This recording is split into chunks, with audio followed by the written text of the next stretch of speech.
I wanted to know what it felt like to have a blood connection with someone. Someone broke into your house.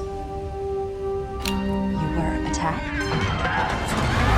It's becoming more apparent that not only is Gabriel getting stronger, he's becoming more malicious.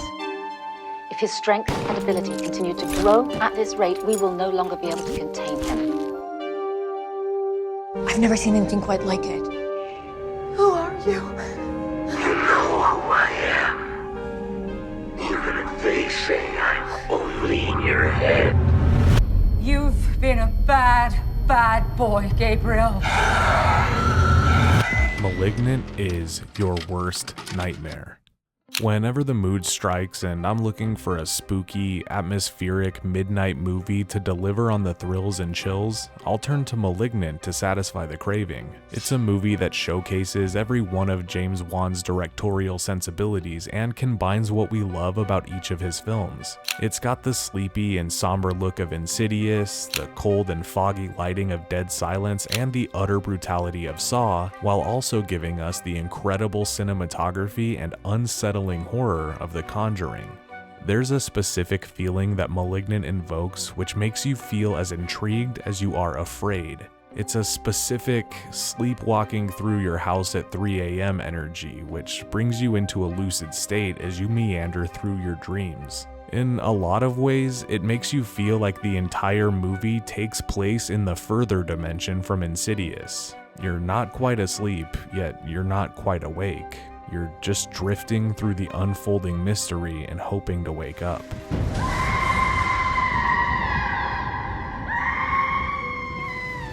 It's a film that I was worried would only be entertaining once, as the mystery of the film is lost once the twist has been revealed. But I've seen this movie a handful of times since its release in 2021, and for some reason, I like it even more now than I did originally. And of course, I had to understand why. So, what better way to figure out why Malignant is such a standout film while also giving it the praise that it deserves than to put the movie under the JoBlo horror microscope and figure out once and for all why Malignant is your worst nightmare. I'm Kier Gomes with JoBlo Horror, and you're watching Deconstructing.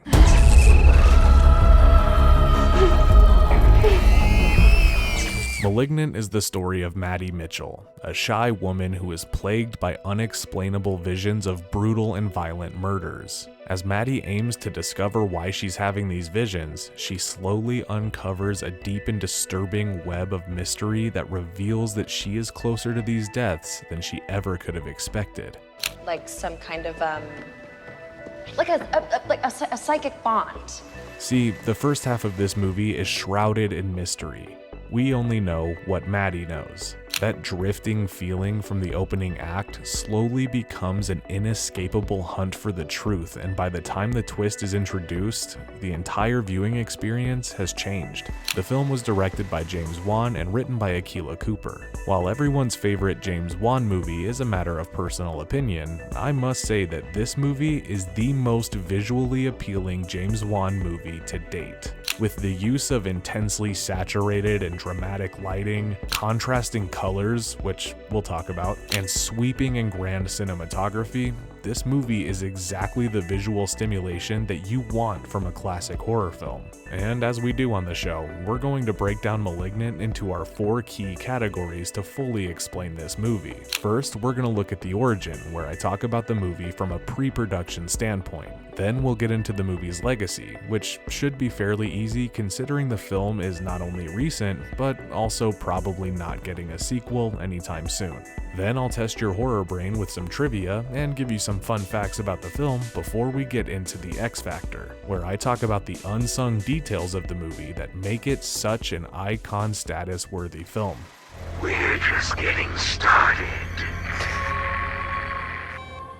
So, if you're ready, then follow me into the darkness, and don't forget to drop a like on the video, and let's hit play on Malignant.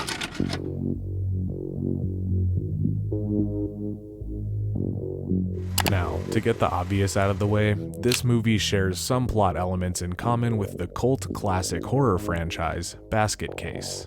Basket Case is the story of Dwayne, a shy man who carries around his disfigured adjoined twin Belial in a wicker basket after surgically being separated as babies. When Belial gets a chance, he aims to track down and brutally murder the doctors who separated the two. While Basket Case focuses more on the relationship between the siblings, Malignant uses the adjoined twins angle as a twist to the story, which would explain why Madison is able to see these murders so vividly, despite apparently not being the killer. I see them as they're happening, like I'm having visions. Spoiler alert, but this movie reveals that Maddie was actually born with a twin brother attached to her at the head with a shared brain. But doctors attempted to kill and remove the twin as it was seen as a malignant parasitic tumor. And as it turns out, Maddie's asshole boyfriend knocking her head against the wall awakens her brother from his dormant sleep and causes him to use Maddie's body to commit murder against those he feels have wronged him. This makes the final act of the movie a whole other animal. Maddie can't possibly escape a brain that she shares with her homicidal adjoined brother. You'll always be stuck with me! Sooner or later I will get out! I know. The screenplay for the film was written by Akilah Cooper, and Wan was set to direct as early as 2019. Cooper does not state Basket Case as inspiration for the film, but she did say that her fascination with medical anomaly horror was partially in credit to Edward Mordake, which was her inspiration for Gabriel, Maddie's long-dormant adjoined twin brother who was revealed to be the one committing these violent crimes. Michael Burgess was Wan's cinematographer on the film, as well as many others, and he pulled out all of the stops for Malignant. This movie literally looks like every frame is meant to be wallpaper for your laptop. There's dynamic camera movements, special rigs, meaningful blocking, and for God's sakes, would you just look at this? The movie was given a budget of roughly $40 million, and since a good portion of the movie takes place in the same 3 locations, the budget feels big and the film looks expensive. I love it so much. Now, this film was shot in 2019 before the first round of COVID-19 shut studios down. So the making of the film was unaffected by the world's events, but the movie's release is where it all went to hell. Which reminds me, let's get into the film's legacy.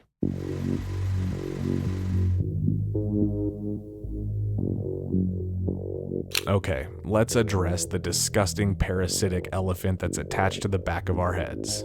This movie was a flop. It made less than $35 million at the box office and essentially has become one of the many great movies to go straight to Max for streaming. Now, am I saying that this movie is too good for that? Well, yes.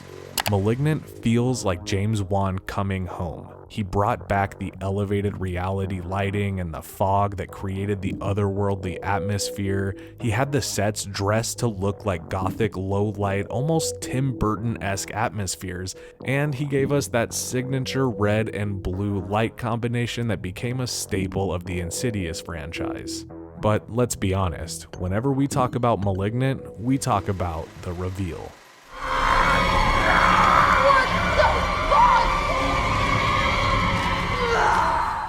The reason I love this movie so much is because even after knowing that Maddie's visions are really just memories of her twin brother going on killing sprees while she's asleep, the movie is endlessly still rewatchable. Usually, something like this would hurt your ability to revisit the film, because once you know the twist, the rematch holds no mystery. But the brilliant thing that Wan did with this movie is leave enough clues and breadcrumbs in the movie to make revisiting it more interesting. You can kind of see little context clues that spell it out right in front of you throughout the whole thing, but in a way that still makes you feel engaged. No fingerprints, but all the hand patterns are upside down, like our perp was hanging from the ceiling. For those of you that have seen Malignant, let's not pretend that the scene where Maddie is in an overnight jail does not give you the fucking creeps.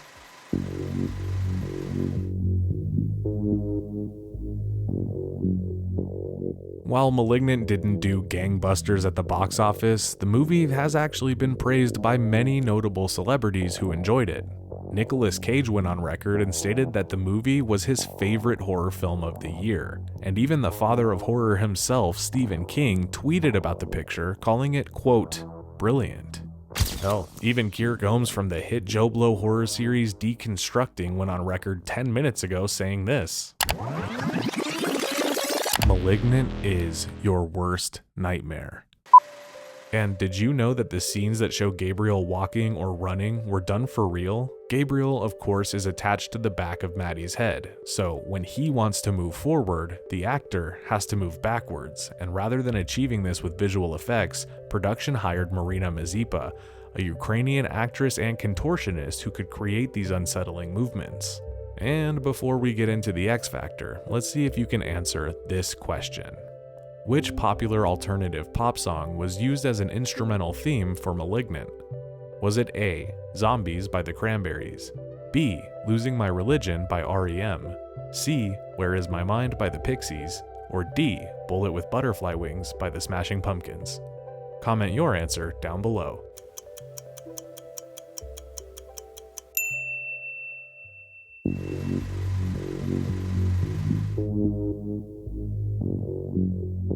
Okay folks, here we are. For this episode, I could go into every detail of the visual aesthetic of this movie, and each one of those elements could be the X Factor in my opinion. I mean, I could literally just put this movie on mute and have it playing in the background on loop while I work. I'm not kidding, I'm doing it right now. I would say that the best aspect of the movie is the insane design of Gabriel and the humanoid look of the character, but the entire twist of the movie kind of relies on this dude looking as disgusting and scary as possible. I mean, either way, look at this disgusting bastard. You don't deserve your body. I can use it better than you.